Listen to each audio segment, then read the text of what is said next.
वृंदावन की पावन धरती पर यमुना नदी शांति से बह रही थी। सुबह का समय था। गोकुल में चारों ओर गायों की घंटियों की मधुर ध्वनि गूंज रही थी।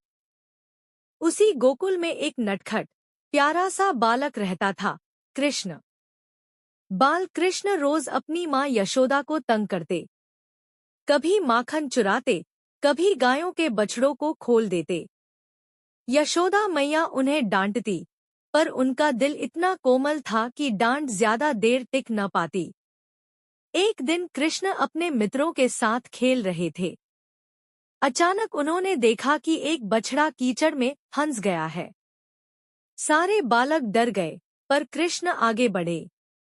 कृष्ण ने अपने छोटे छोटे हाथों से बछड़े को सहलाया और बोले, डरो मत, मैं हूं ना। अचानक सबने देखा, कीचड़ अपने आप हटने लगा। बछड़ा बाहर आ गया। बालकों ने आश्चर्य से कृष्ण को देखा। वे समझ नहीं पाए कि यह साधारण बालक नहीं है। शाम को कृष्ण फिर माखन चुराने पहुंचे। गोपियां उन्हें पकड़ लेती, पर कृष्ण मासूमियत से मुस्कुरा देते। कृष्ण बोले, माँ, माखन तो गायों का है और गायें मेरी हैं। सारी गोपियां हंस पड़ी। उनका क्रोध प्रेम में बदल गया। उसी गांव में एक घमंडी ब्राह्मण रहता था। वह गरीबों को तुच्छ समझता था। एक दिन कृष्ण उसके घर पहुंचे और भिक्षा मांगी।